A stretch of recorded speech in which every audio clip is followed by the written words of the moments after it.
বছরের শুরুতেই সুখবর পাচ্ছেন সরকারি চাকরিজীবীরা। আজ সন্ধ্যা ৬টায় ১৩টি গ্রেডের নতুন বেতন তালিকা প্রকাশ করবে প্রধান উপদেষ্টা। বিস্তারিত ভিডিওতে দেখা। আজ সন্ধ্যা ৬টায় ঐতিহাসিক ঘোষণা।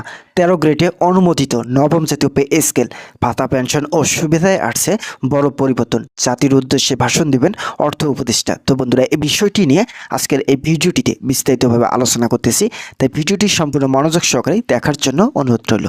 তো বন্ধুরা, নতুন বছরে প্রথম দিনেই রাষ্ট্রীয় গুরুত্বপূর্ণ এক ঘোষণার মধ্য দিয়ে শুরু হতে যাচ্ছে ২০২৬ সাল। ১ জানুয়ারি সন্ধ্যা ৬টায় সরকারিভাবে গ্যাজেট প্রকাশ করা হবে, যেখানে ১৩ গ্রেডে অনুমোদিত নবম জাতীয় পে স্কেল কার্যকরে বিষয়টি নিশ্চিত করা হবে। এই গ্যাজেট প্রকাশের মধ্য দিয়েই দীর্ঘদিনের প্রত্যাশা ও অপেক্ষার অবসান ঘটতে যাচ্ছে সরকারি চাকরিজীবীদের। একই সঙ্গে জাতির উদ্দেশ্যে ভাষণ দেবেন অর্থ উপদেষ্টা, যেখানে তিনি শুধু পে স্কেল নয়, বরং সামগ্রিক আর্থিক সুবিধা ও ভবিষ্যৎ পরিকল্পনার দিক নির্দেশনা তুলে ধরবেন। তো বন্ধুরা, এই ভাষণকে কেন্দ্র করে সরকারি চাকরিজীবীদের মধ্যে ব্যাপক আগ্রহ ও উত্তেজনা লক্ষ্য করা যাচ্ছে, কারণ এই ঘোষণার সঙ্গে যুক্ত রয়েছে দুটি বড় সুখবর, যা সরাসরি কর্মচারীদের জীবনমানের সঙ্গে সম্পর্কিত। অর্থ উপদেষ্টা ভাষণে নবম জাতীয় পে স্কেলের কাঠামো, গ্রেড ভিত্তিক সুবিধা বাস্তবায়নের সময়সূচি এবং সংশ্লিষ্ট আর্থিক সহায়তায় বিস্তারিত ব্যাখ্যা থাকবে। সরকার স্পষ্টভাবে জানতে চায় যে এই পে স্কেল শুধু বেতন বৃদ্ধি নয়, বরং এটি পূর্ণাঙ্গ সামাজিক সুরক্ষা কাঠামো। নবম জাতীয় পে স্কেলের অন্যতম গুরুত্বপূর্ণ দিক হলো ১৩ গ্রেডে অনুমোদন, যা বহু আলোচনা ও পর্যালোচনার পর চূড়ান্ত হয়েছে। এই গ্রেডে অনুমোদনের ফলে নিম্ন ও মধ্যম স্তরের সরকারি কর্মচারীরা সরাসরি উপকৃত হবেন। দীর্ঘদিন ধরে বৈষম্য ও জীবনযাত্রার ব্যয়ের সঙ্গে বেতনের অসমসম্পূর্ণ যে অভিযোগ ছিল তা অনেকাংশ কমে আসবে বলে আশা করা হচ্ছে। সরকার মনে করেছে এই সিদ্ধান্ত প্রশাসনিক দক্ষতা ও কর্মস্পৃহার বাড়াতে গুরুত্বপূর্ণ ভূমিকা রাখবে। তো বন্ধুরা, ভিডিওটি চলাকালীন সময় এখন পর্যন্ত যারা আমাদের এই চ্যানেলের নতুন সদস্য রয়েছেন, তাদেরকে চ্যানেলটি সাবস্ক্রাইব করে পাশে থাকা বেল আইকনটি অল করে রাখার জন্য অনুরোধ রইল। তো বন্ধুরা, ঘোষণার সঙ্গে যুক্ত প্রথম বড় সুবিধা হলো শিক্ষা সহায়তা ভাতা। সরকারি কর্মচারীদের সন্তানের শিক্ষার ব্যয় বিবেচনায় মাসিক ২৫০০ টাকা শিক্ষা সহায়তা ভাতা প্রদানের সিদ্ধান্ত নেওয়া হয়েছে। এই ভাতা নিয়মিতভাবে প্রদান করা হবে, যাতে কর্মচারীরা সন্তানের পড়াশোনা খরচ নিয়ে অতিরিক্ত চাপ অনুভব না করে। বর্তমান সময়ে শিক্ষা ব্যয় যেভাবে বেড়েছে, সেখানে এই সহায়তা অনেক পরিবারের জন্য বড় স্বস্তি হয়ে উঠবে। তো বন্ধুরা, বাড়ি ভাড়া ভাতা নবম জাতীয় পে স্কেলের আরেকটি গুরুত্বপূর্ণ সংযোজন। নতুন সিদ্ধান্ত অনুযায়ী কর্মচারীরা তাদের মূল বেতনের ২৫ থেকে ৩০% পর্যন্ত বাড়ি ভাড়া ভাতা পাবেন। এটি নির্ভর করবে কর্মস্থল ও বসবাসের এলাকার উপর। শহর ও মহানগর এলাকায় বসবাসকারী কর্মচারীদের জন্য এই ভাতা বিশেষভাবে কার্যকর হবে বলে ধারণা করা হচ্ছে। এতে করে বাসা ভাড়া নিয়ে দীর্ঘদিনের অসন্তোষ অনেকটাই কমবে। তো বন্ধুরা, উৎসব ভাতা নিয়ে এসেছে সুখবর।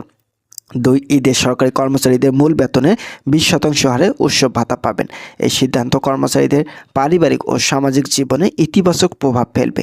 উৎসবের সময় অতিরিক্ত খরচ সামাল দেওয়া অনেক পরিবারের জন্য কঠিন হয়ে পড়ে, সেখানে এই ভাতা উৎসব আনন্দকে আরও অর্থবহ করে তুলবে বলে আশা করা হচ্ছে। তো বন্ধুরা, ভিডিওটি চলাকালীন সময় এখন পর্যন্ত যারা নতুন সদস্য রয়েছেন, তাদেরকে চ্যানেলটি সাবস্ক্রাইব করে ভিডিওটি সম্পূর্ণ কন্টিনিউ করার জন্য অনুরোধ রইল।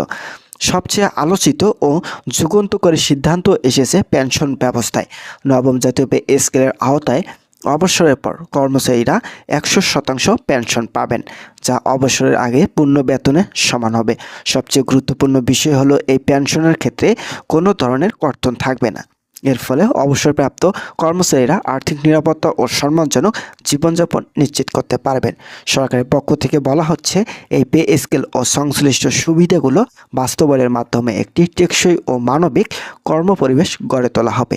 কর্মচারীরা যেন শুধু চাকরির সময় নয়, অবসরকালীন জীবনও নিশ্চিত থাকতে পারে, এটাই এই সংস্কারের মূল লক্ষ্য। অর্থ উপদেষ্টা ভাষণে এই দৃষ্টিভঙ্গি স্পষ্টভাবে তুলে ধরা হয়েছে বলা জানা গেছে। তো বন্ধুরা, যারা সরকারি চাকরিজীবী রয়েছেন, তাদের জন্য শুভকামনা রইল। আরেকটি গুরুত্বপূর্ণ দিক হলো স্বচ্ছতা ও জবাবদিহিতা। গ্যাজেট প্রকাশের মাধ্যমে সব সিদ্ধান্ত লিখিত ও প্রাতিষ্ঠানিক রূপ পাবে, যাতে ভবিষ্যতে কোনো বিভ্রান্তি বা অস্পষ্টতা না থাকে। সরকার চায় প্রতিটি কর্মচারী যেন নিজ নিজ অধিকার ও প্রাপ্য সম্পর্কে পরিষ্কার ধারণা পান। এর জন্য বিস্তারিত ব্যাখ্যা ও নির্দেশনা দেওয়া হবে। নবম জাতীয় পে স্কেল বাস্তবায়নের ফলে দেশের সামগ্রিক অর্থনীতিতেও প্রভাব পড়বে বলে বিশেষজ্ঞরা মনে করেছেন। কর্মচারীদের ক্রয় ক্ষমতা বাড়লে বাজারের চাহিদা বাড়বে, যা অর্থনৈতিক প্রবৃদ্ধিকে সহায়ক হতে পারে।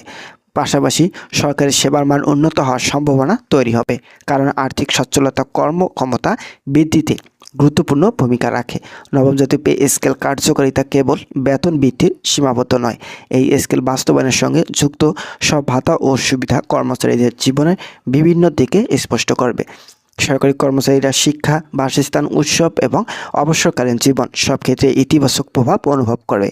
বিশেষ করে শহর অঞ্চল বসবাসকারী কর্মচারীদের জন্য বাড়ি ভাড়া ও উৎসব ভাতার সংযোজন তার দৈনন্দিন ব্যয় সামাল দিতে বড় সহায়তা হিসেবে কাজ করবে। এটি শুধু আর্থিক সচ্ছলতা নিশ্চিত করবে না, বরং পরিবারের সার্বিক জীবনযাত্রার মানও বৃদ্ধি করবে।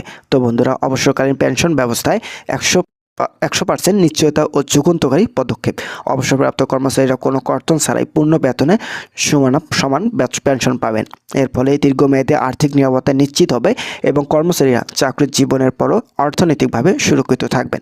এই পদক্ষেপ সরকারি চাকরিজীবীদের প্রতি রাষ্ট্রের দায়িত্ববোধ ও শ্রদ্ধার প্রকাশ, যা আগামী প্রজন্মের কর্মচারীদের জন্য একটি দৃষ্টান্ত স্থাপন করবে। সব মিলিয়ে আজ সন্ধ্যা 6টার দিকে এই ঘোষণা শুধু একটি গ্যাজেট প্রকাশ নয়, বরং সরকারি চাকরিজীবীদের জন্য একটি নতুন অধ্যায়ের সূচনা। নবম জাতীয় পে স্কেল, বাড়তি ভাতা, শিক্ষা সহায়তা এবং পূর্ণ পেনশনের নিশ্চয়তা সব কিছু মিলিয়ে এটি একটি সম্মানিত কল্যাণমূলক উদ্যোগ। দেশের লাখো সরকারি কর্মচারী এখন এই ঘোষণার দিকে তাকিয়ে আছেন আশার চোখে।